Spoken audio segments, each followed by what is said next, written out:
Mr. Rich Entel.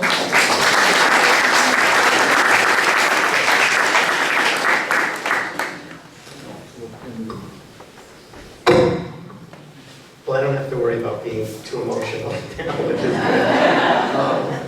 Thank you, Catherine. Thanks, everyone, for coming. It's a homecoming for me. I grew up in Dunedin. I moved down here, and my parents followed when I was 3. And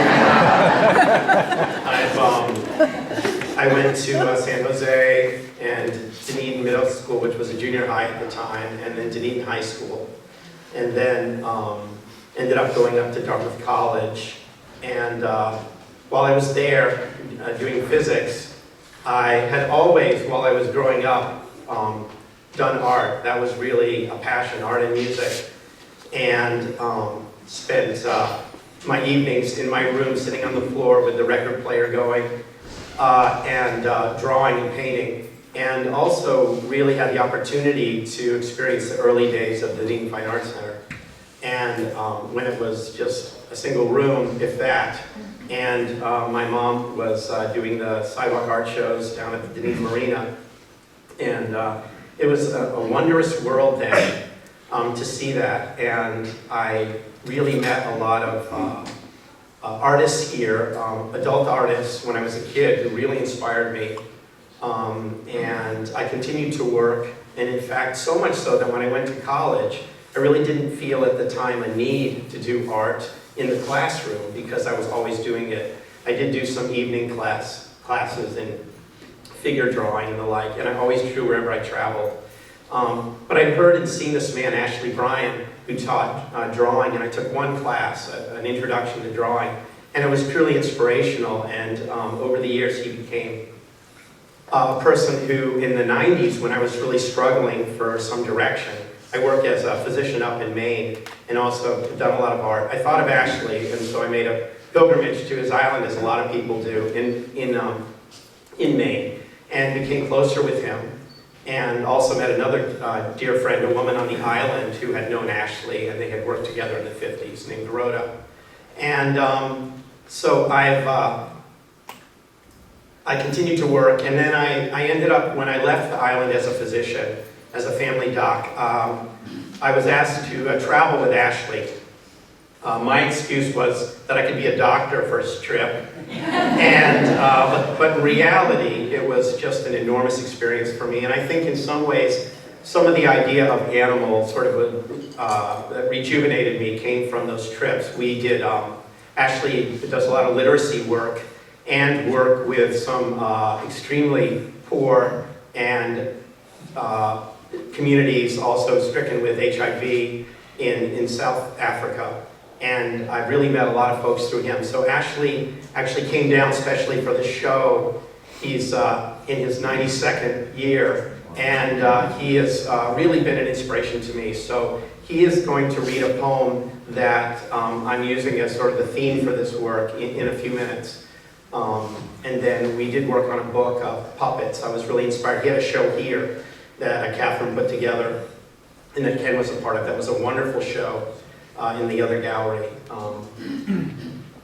I hope all of you have had a chance to look at the work, and it's interesting that, you know, I would love to have done the talk after people had experienced the work for a while, and then people can ask more questions. I'm trying to think of where to start.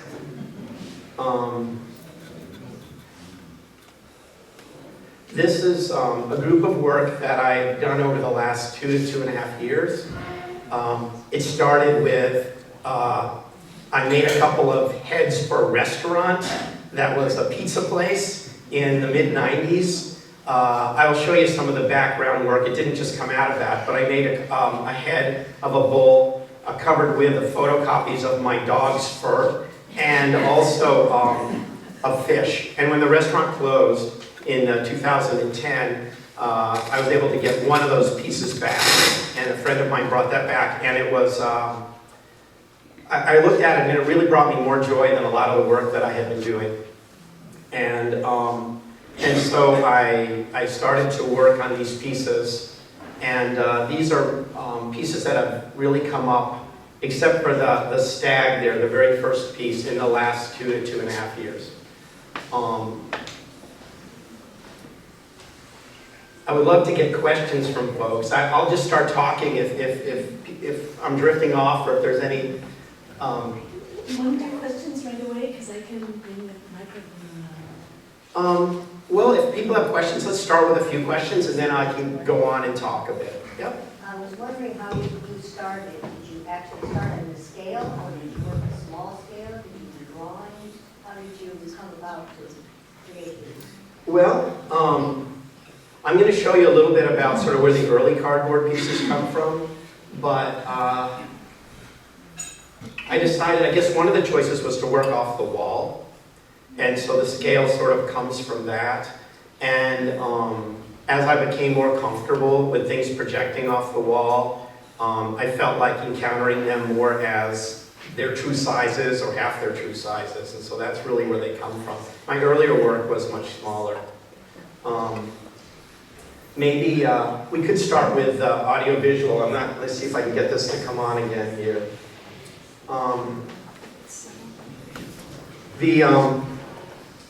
This is my a website it's the first website I've ever had, and it's lovely. A young woman that lives above me in my building was able to put this together, and I'm really thankful for that.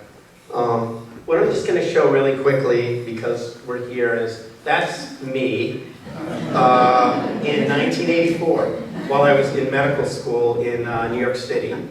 And that's me as well in New York City.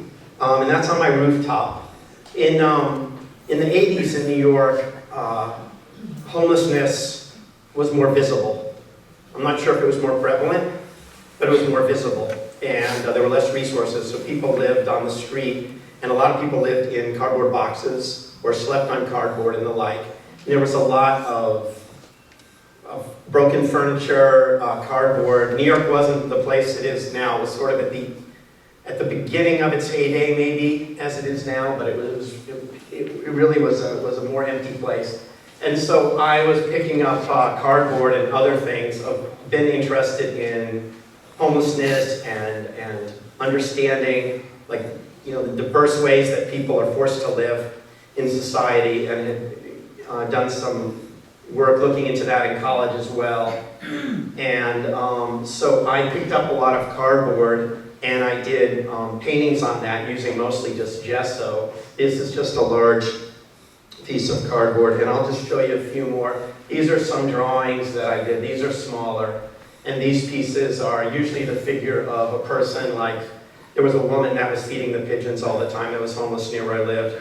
And so these pieces, and the reason I'm showing these a little bit is to just give a sense of the way that, it wasn't until I really looked back at my work, the way I've always fractured the figure, at least on some level when I've drawn it myself. So these birds, and birds have been a part of it, the idea of ribs, the idea of the plant in the rib.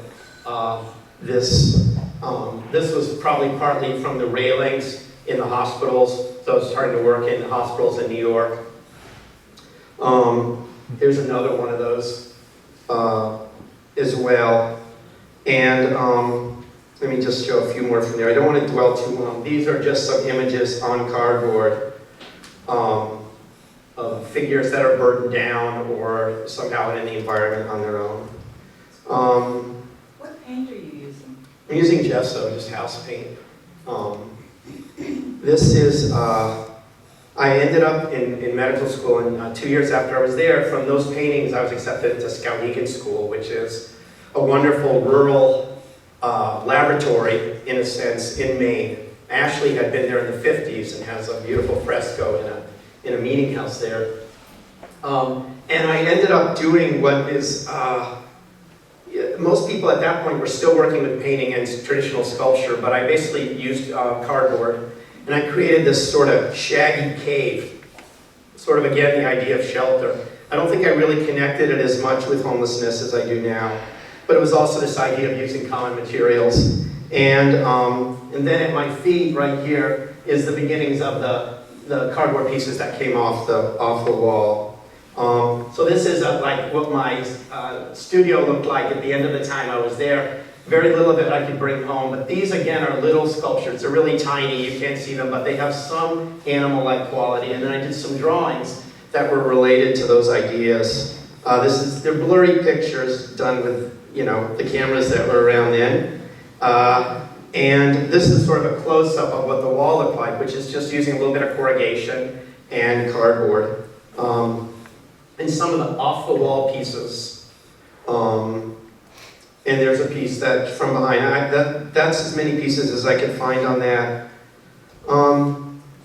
So that's in a part where this work comes from. What I feel good about this work is that I think it incorporates a lot of parts of where I've been working over the last 35 years, and somehow it all came together in this sort of fun thing around creating these creatures.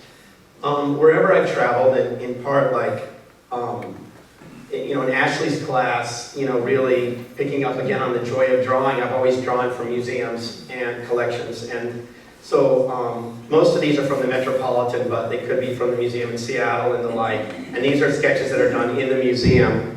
And I'm just going to show you a few of them. Drawing a lot. My work has been referred to as having deriving from Cubism. I never saw it as being derived from Cubism itself. If there's an inspiration for my work, it's from indigenous art. There is a beauty in that is so sophisticated and so deep and emotional and complex and playful all at the same time. And I've always been interested in looking at it. When you draw from something that is not something that you're used to seeing, you really have to look at it and start to understand the rhythm of it. So, you know, the idea of a distortion in an image. Here's a Nigerian marionette with a mouth that opens and closes that's small. But the distortion, the head size, the way all that works, you really have to look at that and understand the interplay and the rhythm of how things are done. There's the back side of it with the little spring that's in the head that helps it open and close. And Ashley's puppets also have a lot of these qualities too. But I've always enjoyed doing this work. And if you look at the history of Cubism, Cubism was really a movement against traditional Western perspective and this sort of way of looking at things and seeing things as they are. And what really excited the artists was like Picasso and Braque. And they were also, as Ashley reminded me, inspired by Cezanne. It's this idea of these planes, these ways that things set up against each other.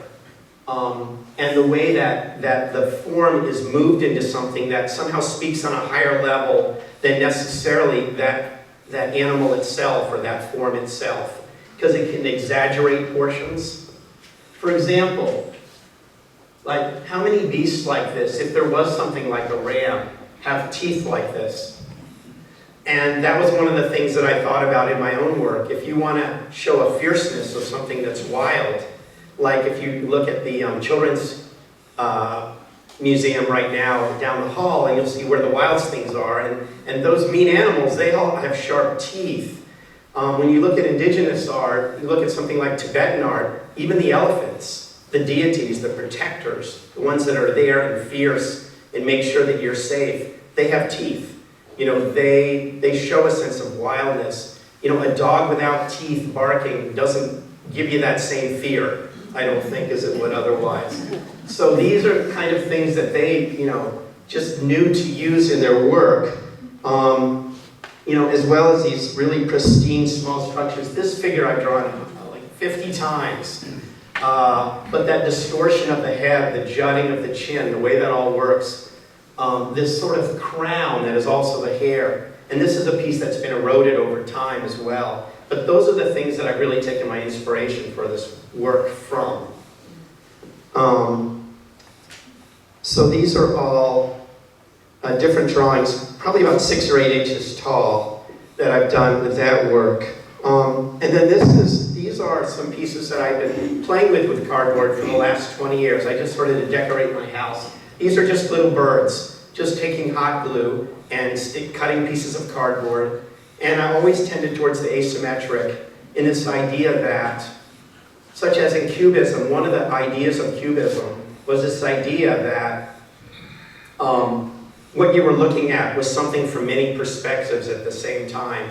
You know, if you look at around the time of Cubism, it's like the beginnings of motion picture, the ideas of photography. When you look at a person, you're not really looking at that person. You know they have a backside.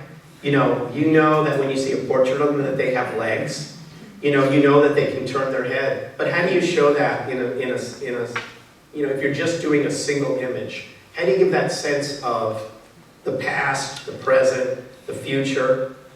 You know, if you look at it in terms of Indian art, you might see it a figure with three heads, and one of those heads is looking into the past. One's present, one is in the future.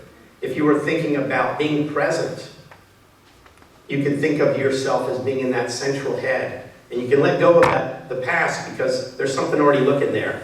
And you can let go of the future because there's something already looking there. There's a lot of power in sort of duplicating eyes, duplicating heads, duplicating features, exaggerating features in order to give a sense of really what it's like to be that thing.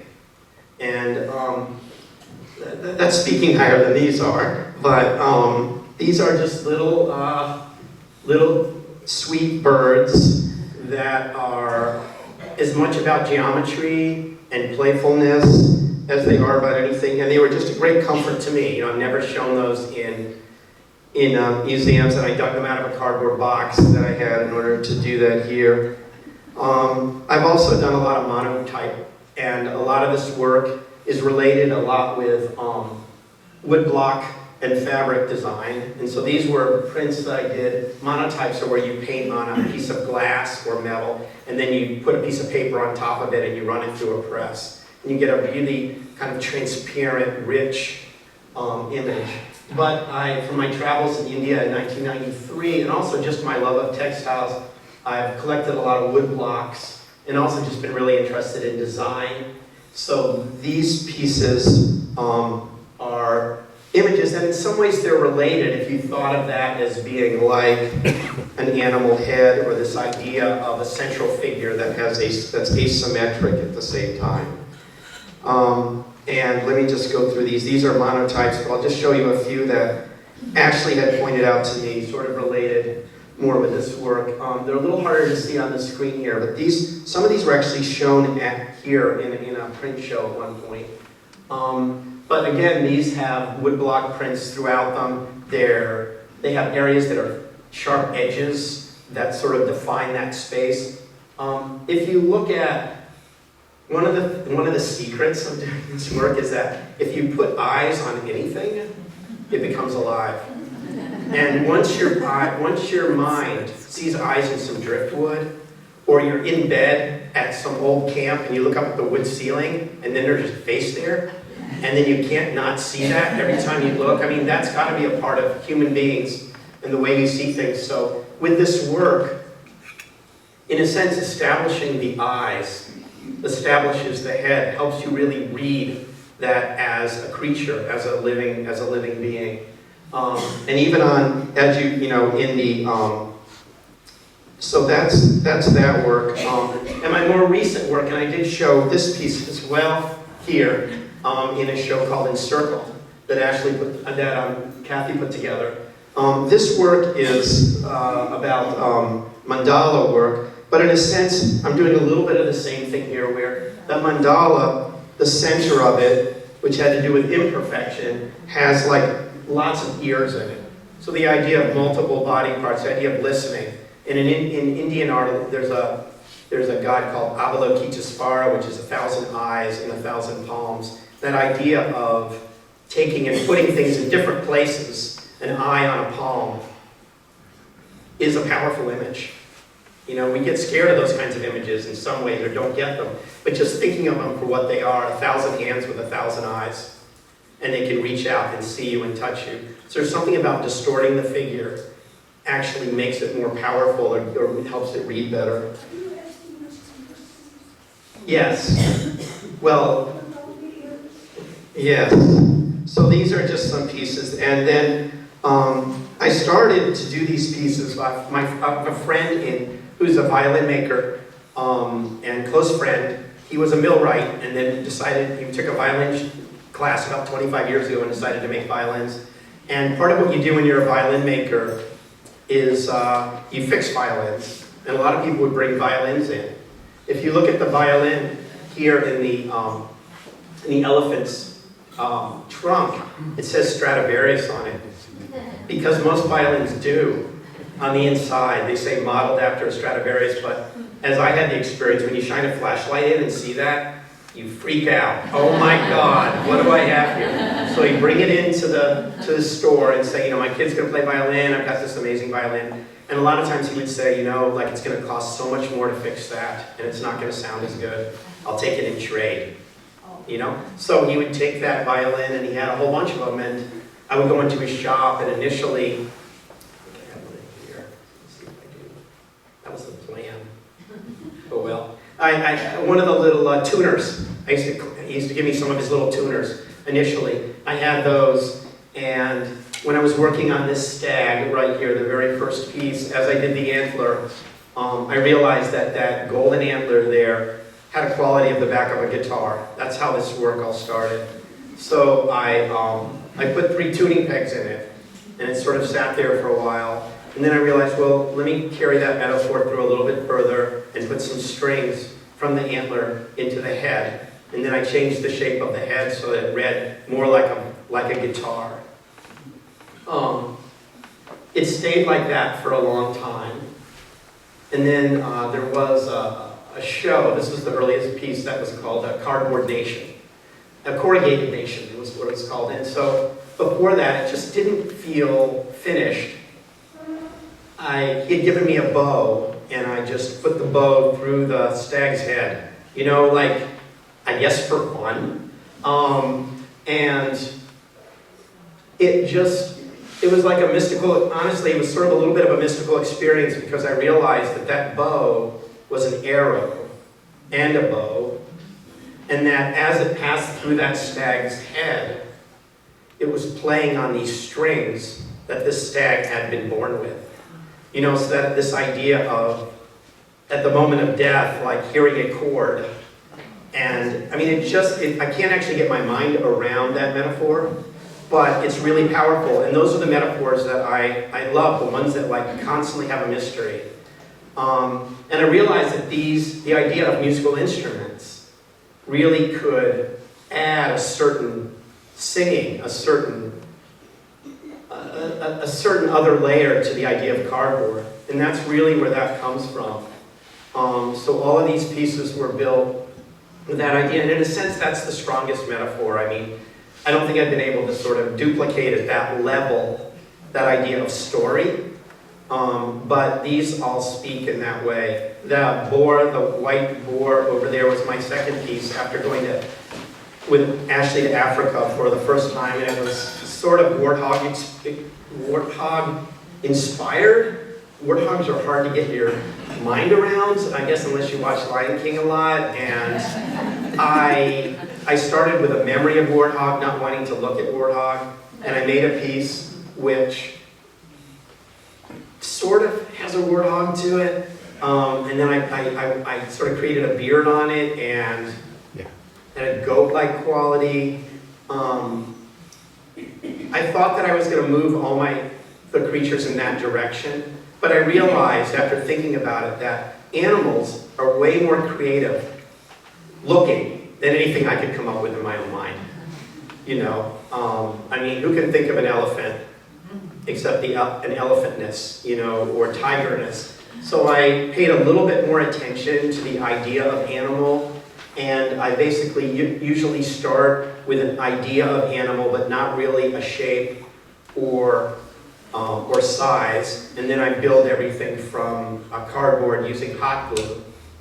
The idea of hot glue for me is like sketching with a pencil. Probably a lot of you have used hot glue for one thing or another.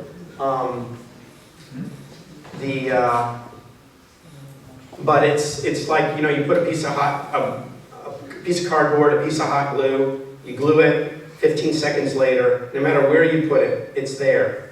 Just like a sketch. And then you can build another piece onto it. And so you're, in a sense, drawing in 3 dimensions. And you can really create, wonderful structures. The other thing about using that material, if you pay attention to that material, is that you're working with the idea of planes. I mean, you can curve them and the like. But if you think about music, which is like an inspiration for this work, and the idea of and the instruments, when you think about notes, they're these discrete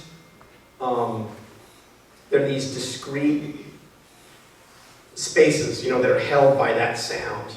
And the way that music works, as far as I can tell, is one note, then another note, then another note, and that creates a rhythm and a pace to the way things work. And if you look at in Cubism, or you look at African art, there's a rhythm, there's a music that gets created by the way that planes go next to each other. And it feels a little bit like jazz when you're creating these. It feels like you're laying in a certain rhythm. You can build a rhythm into the giraffe's neck. Sometimes you don't really know what someone else is playing, which just happens to be the way you just put that together, until you see a bunch, and then you can riff off of that and do something else as well. So the pleasure is really in the spontaneity of reacting to what's been there before. And that's for me is the joy of making these. And then another layer has been adding a sort of skin to these pieces. And that skin is made of either a few found papers that were pre-printed, like wrapping paper or the like. The very first one was a wrapping paper from TJ Maxx that looked like birch bark that I found in line when I was going to buy it, probably like jelly beans or something. And then I think and then the elephant has sort of a wrapping paper that looks a lot like a tin ceiling, and I changed it and accented it so it looked like that. The paper has 2 purposes. One, it really creates, 3, I think it creates the skin that in itself relates to the idea of the corrugation. I think that it also holds together the pieces. Like an exoskeleton, there is varnish on top of that, so the pieces become solid. You can pick the elephant. You can't, but one can pick the elephant up by its trunk, and it will, you can move it around like that. So it creates a skin in that way. And the third thing, and it's not in the first pieces, is that once you have that skin, you can dig back down again into that piece and expose the cardboard again. And to me, that's really exciting because you're acknowledging that it's made of cardboard, and yet it still has a livingness to it. So I really enjoy that idea. I'm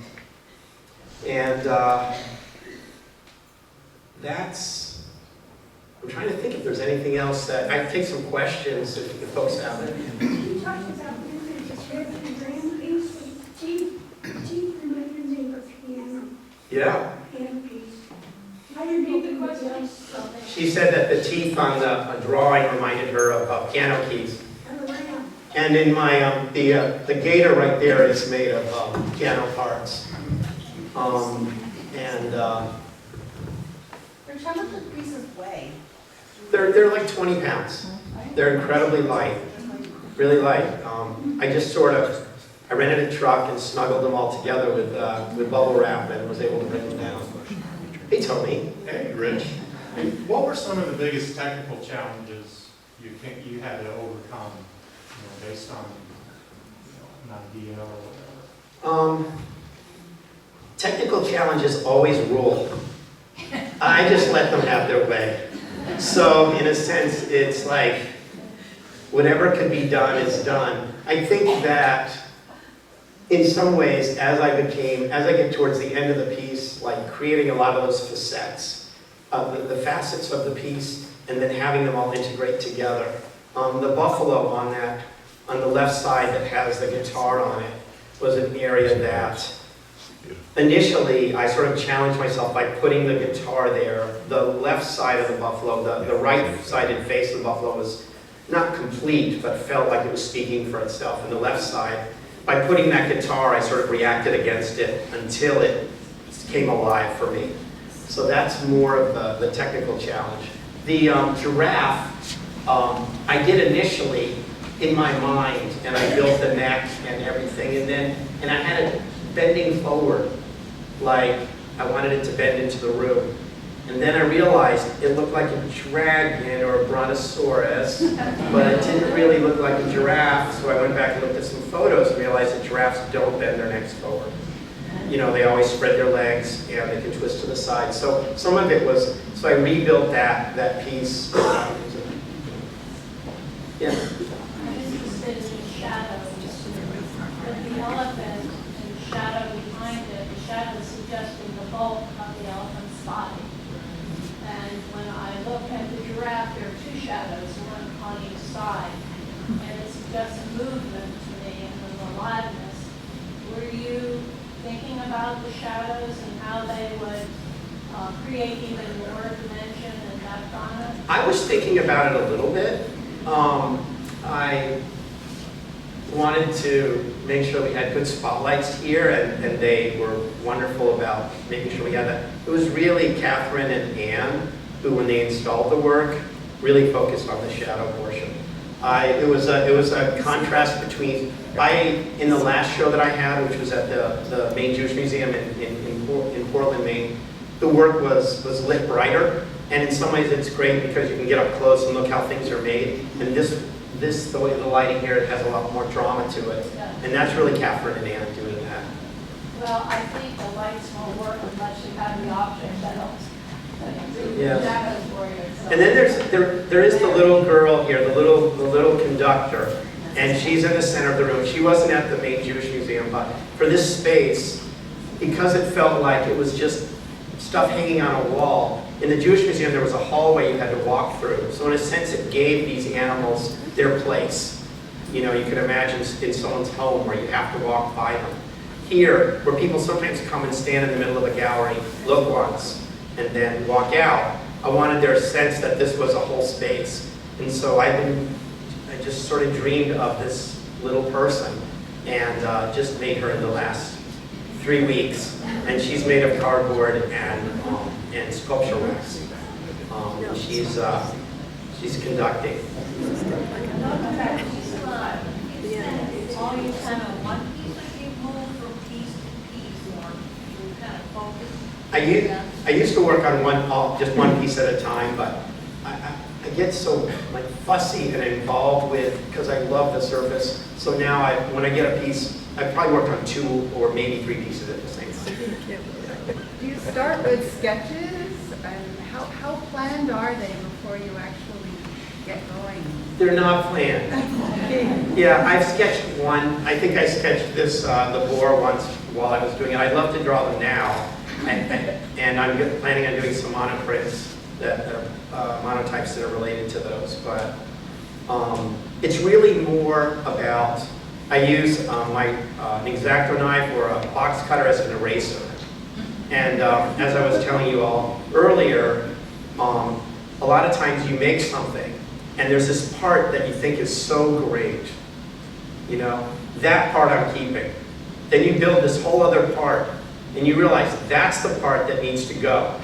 You know, and at some point you just get rid of it. There's Grace Paley, when I was at Dartmouth, spoke, and she talked about her short stories. It was very inspiring. She's a wonderful short story writer.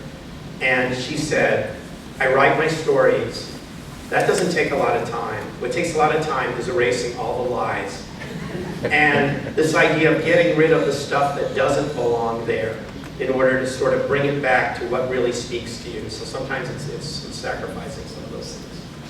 You said you start with an idea of animal, but don't know what the animal is. Oh, I do. You do? Yeah, in fact, the owl, which is the last piece that I did, hopefully people will get a chance to look up under the owl. I had some folks were working, scraping the outside of my house, and they would come in to use the kitchen or the bathroom, and they would pass through my studio. And one guy asked me, he said, my mother's boyfriend just died, and his spiritual animal is the owl. Would you make an owl? So I thought of the idea and how the violin has this curve in it that looks a lot like, part of the owl. And so I worked on that. That was one of the more difficult pieces because it's of a different scale in a sense, the head is, than the other ones. But I had an idea, and for that one I really had to think about owlness and what it was. What's in its talents, it may go to a different level, but for today it is the poem that I'd like Ashley to recite. It's a Carl Sandburg poem that I came upon sort of towards the end of the menagerie that I feel was really helpful in kind of bringing together some of the ideas. And so that poem is in The Owl's Talons, in part so that you will look at that poem and then look up at the underside of the owl at the same time. Ashley. Yes. About technique.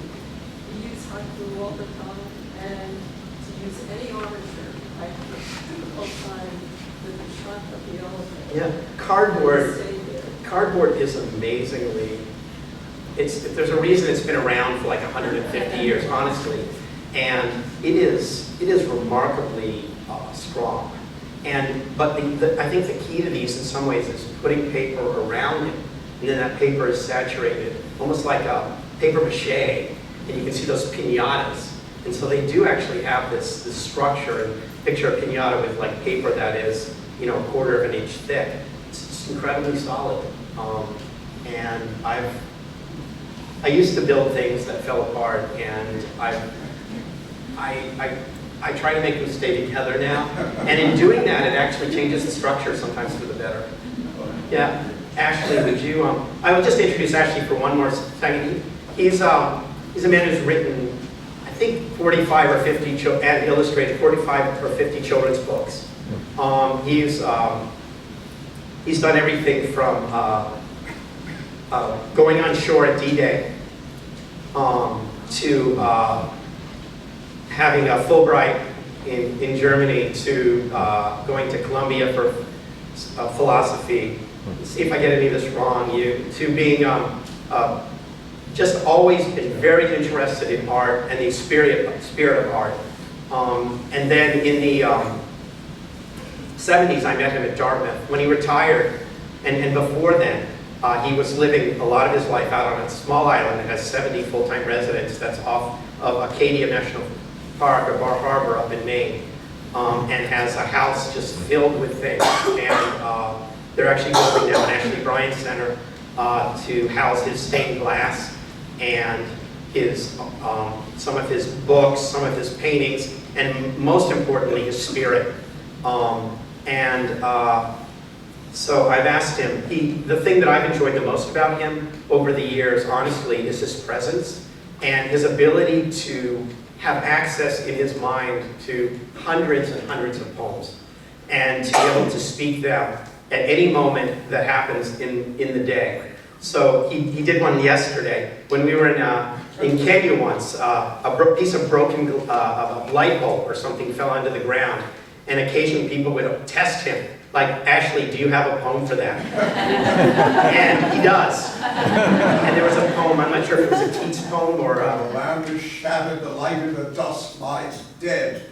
Yeah. So there's a way of imbuing any moment, including just mundane moments, with a sense of foreverness to it, and he's able to do that. I read him this poem. I don't know how familiar he had been with it, and he felt like it was a good poem to be part of this. So I asked him to read the whole poem to us. Please, Ashley.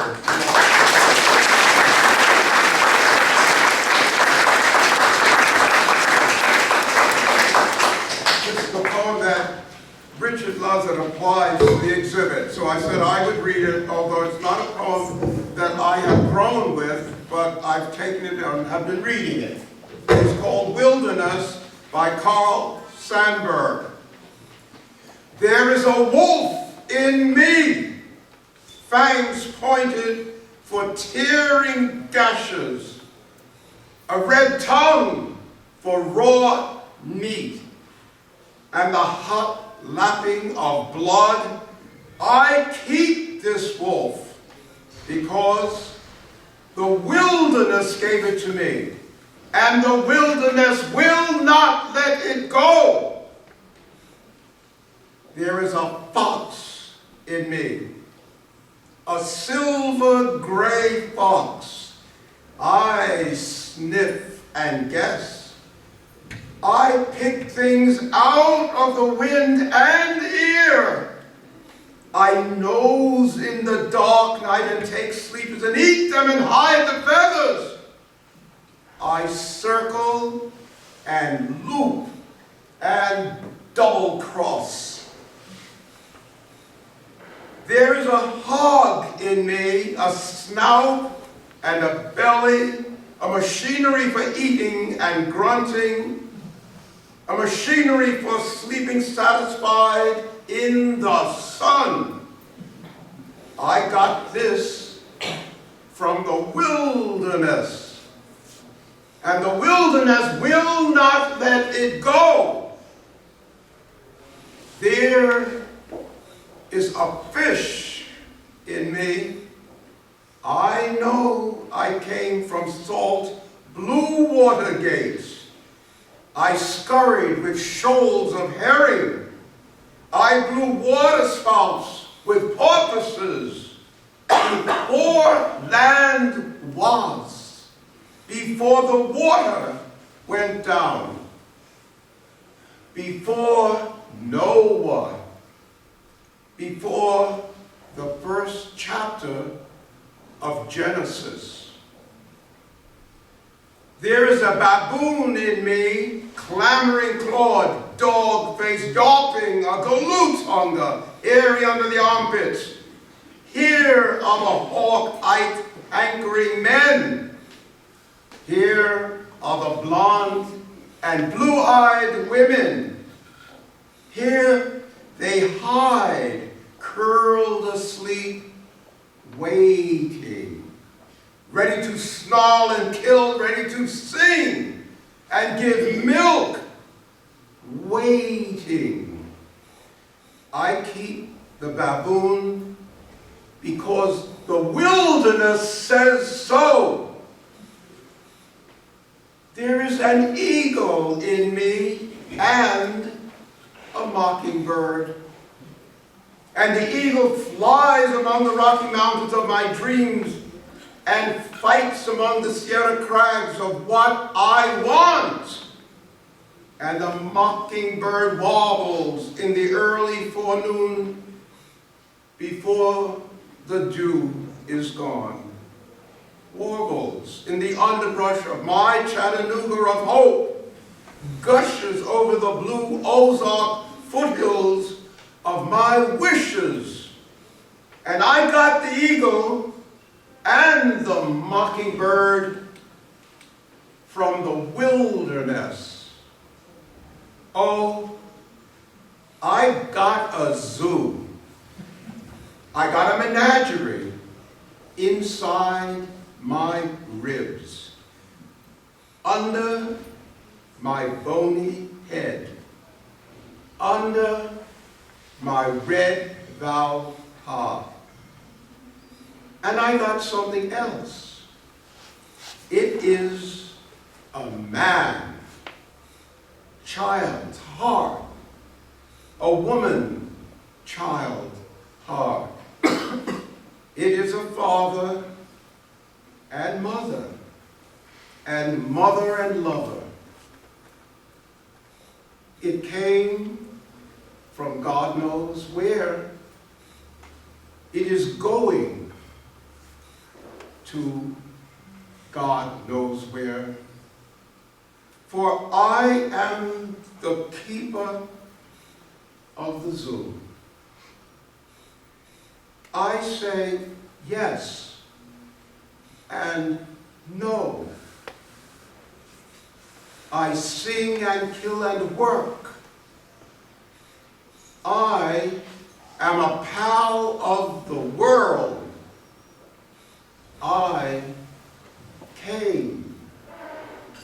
from the wilderness.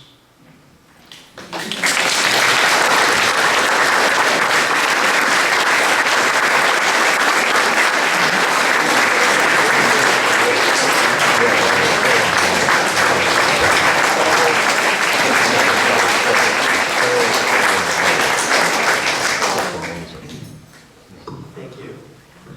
There was one, as Ashley was reading that poem, I was listening and also thinking about whether I left something out during my talk. And the only thing I did want to talk about with these pieces, and because it's a really important part of them, and one of the reasons that is the idea of transformation and the idea that one side of the figure is really different than the other. And that in itself really has amused me and continues to do that. And I've done the work mostly for myself because of that. So, for example, this lion, when you look at it from this side, is really more of a lioness. The jaw is down low, the teeth are here. And as you move around to the other side, the mouth is up here. This all becomes a mane itself. And so as you move and look at these pieces, try to look at them from one side and the other where their emotions may change in the pieces. The ideas, even the idea of what the animal is a little bit has changed from one side, and that's been an important thing for me. Thank you very much for...